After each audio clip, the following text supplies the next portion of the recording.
Welcome mga busing sa aking channel at ngayon ay papasyal ko muna kayo sa mga magagandang tanawin na di kalayuan dito sa amin. Ngayon ay iiwan muna natin itong ating munting shop at ang motor natin gagamitin ay yung Raider 150 Fi.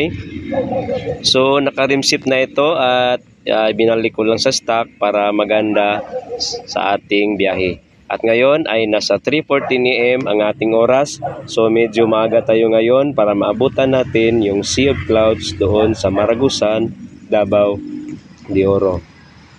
So sana mga busing ay sabayan nyo ako sa aking pagpasyal ngayong araw.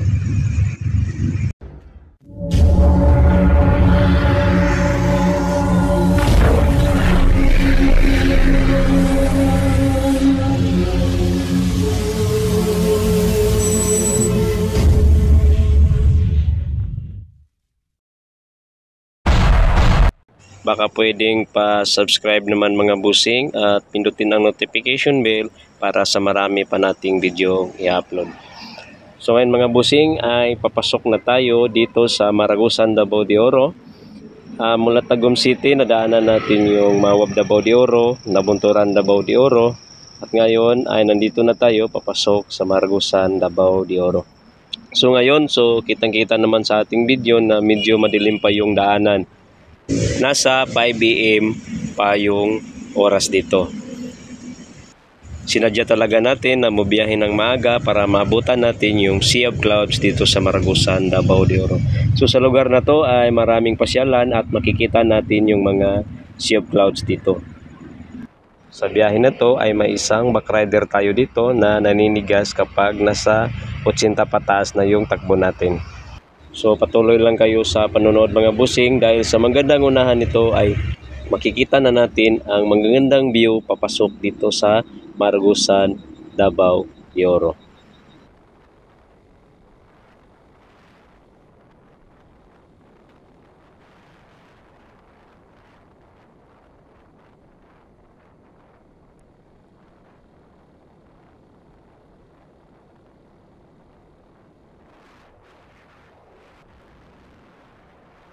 Dito mga busing, ang oras natin dito ay nasa 5:30 AM.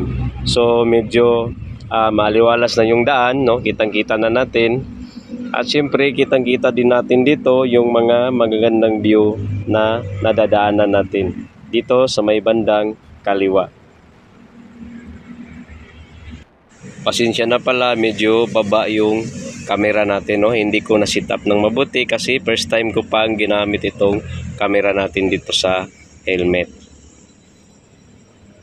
So ito na yung sinasabi ko mga busing. Ayan, napakagandang view dito papasok sa Maragusan, Davao de Oro.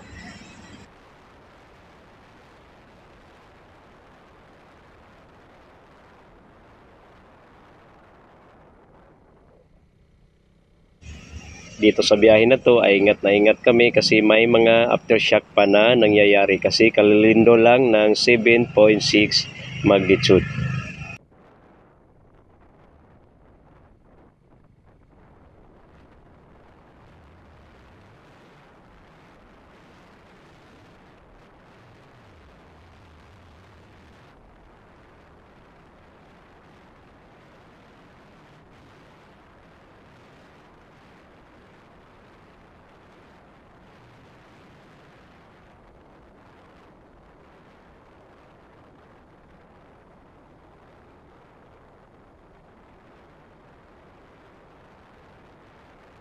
Dito sa area na to ay medyo malapit-lapit na tayo sa bali sentro ng Maragusan, Davao de Oro, no? Kasi dito mapapansin natin sa may gilid ng kalsada ay may mga bahay-bahay na nakatayo.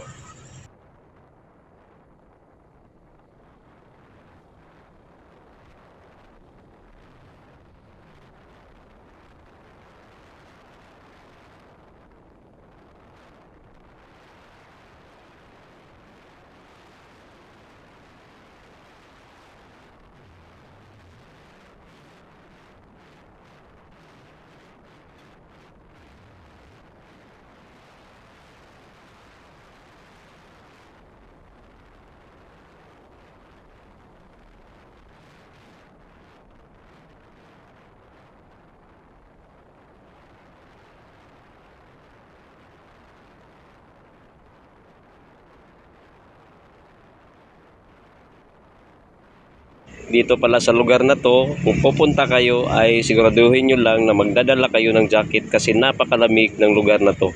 So siguro na rin ay napapaligiran ito ng mga malalaking bundok at malalaking punong kahoy.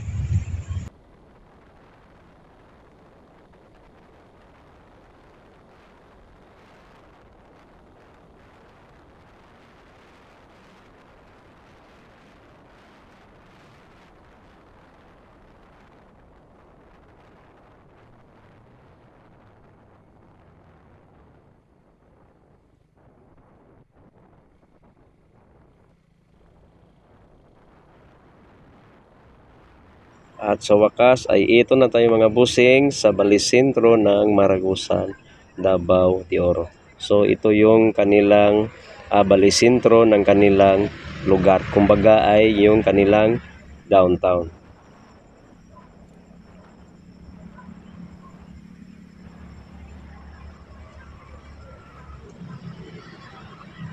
So ang daanan pala dito mga busing ay medyo pataas ng konti, no? Bali hindi plain yung lugar na ito, yung kanilang bali sentro,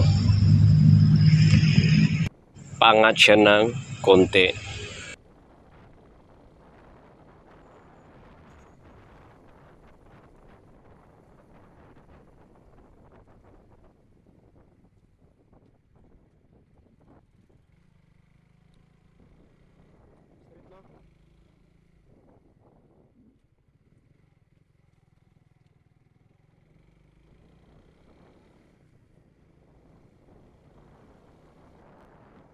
Yun ay bali nadaanan na natin yung sentro. Ngayon naman ay paakyat na kami dito sa Odysseus Mountain Resort and Sea of Clouds.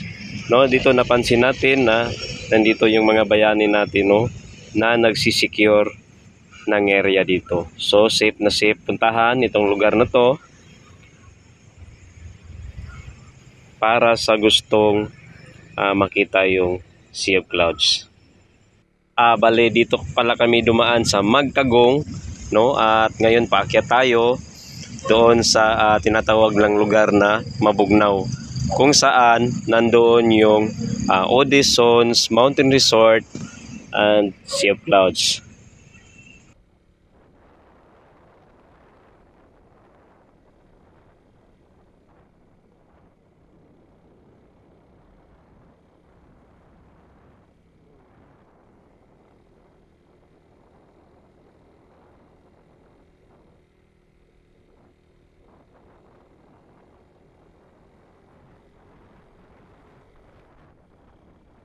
Medyo may kataasan pala itong dinadaanan natin. Yung motor natin ginamit ay umabot siya dito ng segunda, no, or second gear yung gamit natin dito paakyat. Kasi pag nilagay natin sa third gear, no, nangihina yung makina natin. So kaya nasa second gear yung gamit natin dito.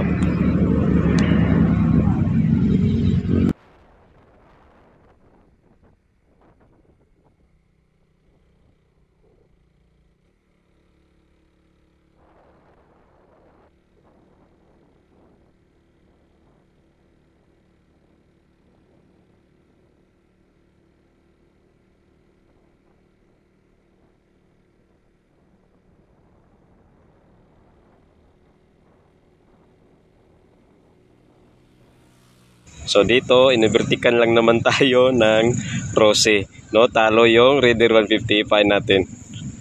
So malapit na tayo dito sa Odysseus Mountain Resort and Sea of Clouds. Tingin lang tayo dito sa bandang kaliwa, no? Kasi ang liit ng signage nila. At ito na pala yung lugar ng Odysseus Mountain Resort and Sea of Clouds. Sobrang ganda ng lugar dito mga busing, lalong-lalo na kapag umaga kang pumunta dito. No, kailangan wala pang 7 AM ay nandito ka na para masaksihan mo yung Sea of Clouds na nakikita natin ngayon. Diyan sa bandang baba busing, yan yung mga bahay-bahay, no, dito sa Maragusan, Davao de Oro. Ngayon naman ay ito yung kanilang resort, no? Ito yung kanilang fall. Pwede ka ring maligo dito kung saan ay tanaw na tanaw mo yung magagandang view sa baba. At may kasama pang sobrang dami-daming clouds. Kaya tinatawag nila itong Sea of Clouds. Pansin pala namin dito na parang kami lang yung taong nandito. No? Bakit walang masyadong pupunta dito? Kasi sabi nung may-ari dito ay takot daw sa mga aftershock ng lindol. Kaya wala munang nagpunta dito. Pagkatapos namin pala dito ay lumipat kami ng isang area na pasyalan din. At ito yung tinatawag nilang Mount Patong. At ang lugar na to ay dito sa Mapawa, Maragusan, Davao de Oro. So dito may Sea of Clouds din kapag maaga kang pumunta dito. Kaya lang wala ng clouds pagdating namin dito kasi galing na kami doon sa isang area at medyo mainit-init na nang dumating kami dito. Nasa 9 AM na. So ang inabutan na lang namin dito ay yung mga magaganda nilang mga view or mga design kung saan ay pwede kang magpa-picture. At maganda din ang lugar na to. At ito yung kanyang Mount Patong Mountain Resort. No? Sobrang ganda din dito at marami ding mga turistang pumupunta dito. Kaya lang ngayon ay pansin namin is parang kami lang. No? Kasi takot raw sa mga aftershock pagkatapos nung lindol na 7.6 magnitude. So dito kitang-kita natin yung baba, no, mga kabahayan doon sa baba. Dito rin nilagyan nila ng mating yung flooring kung saan pwede ka ring magpa-picture at pwede mo ring mapanood ang mga magagandang view sa baba.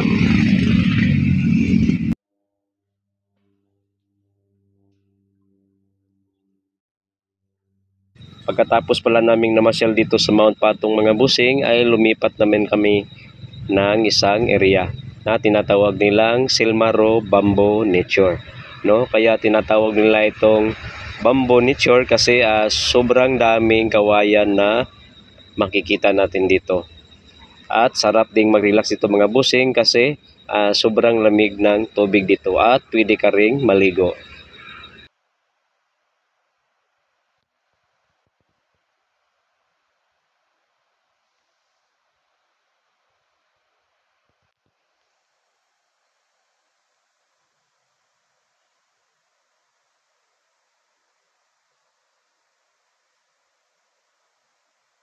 Ang entrance fee pala nila dito mga busing ay nasa 30 pesos lang, no? At yung kanilang table ay nasa 100 pesos lang. So sobrang mura dito kapag bumisita ka sa kanilang Silmaro Bamboo Nature. No? Kahit simple lang yung kanilang pool, masarap mang maligo kasi napakalamig at malinis. Katapos naming maligo at namasyal doon sa Silmaro Bamboo Nature ng Maragusan mga busing ay bumiyahe naman kami mula Maragusan, Davao de Oro patungong New Bataan, Davao de Oro.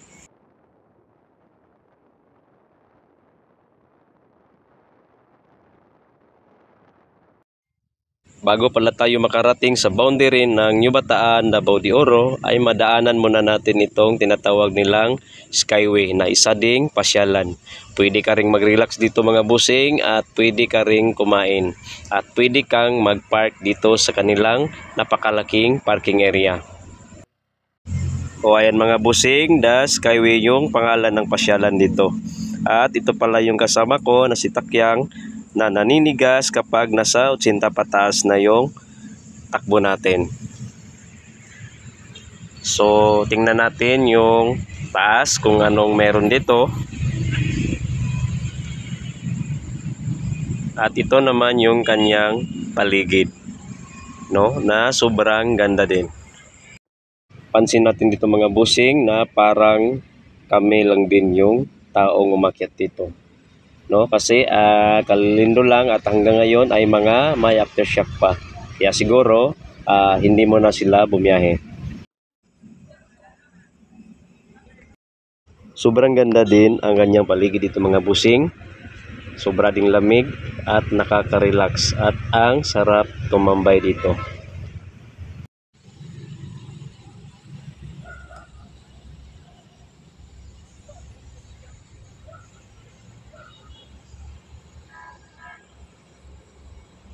Kapag gusto mong uminom or kumain dito mga busing, ay order ka lang dito kasi may mga inumin din na tinda dito, no? Pati mga chichirya. So pagkatapos pala namin dito mga busing ay napatuloy kami sa aming biyahe at ito yung napuntahan namin. I Love Andap Pagsilaan Resort, no? At ito naman ay makikita natin sa New Bataan, Davao de Oro.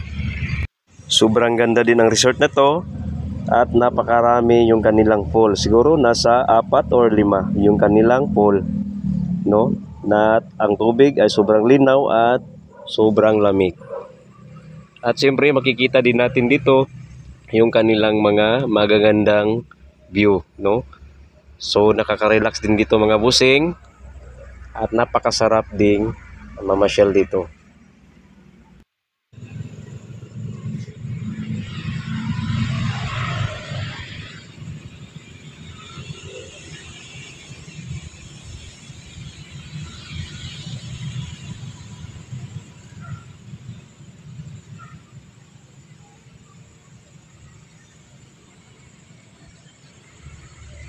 Sila pala yung naging kasama na namin dito sa pagpunta sa New Bataan, Davao de Oro.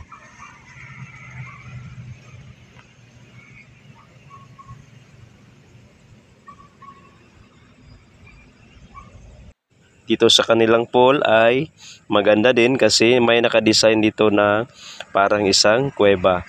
At makikita natin doon sa unahan, no, na nakadesign din na si Snow White, pati yung kanyang mga 7 duwende, no, sina Woody, Busing, Pudi, no, at marami pang iba kung sino pa yung mga duwende na kasama ni Snow White. Ayan. So sana nagustuhan ninyo ang video na ito mga busing. Baka pwedeng pa-subscribe naman at pindutin ang notification bell para sa marami pa nating video i-upload.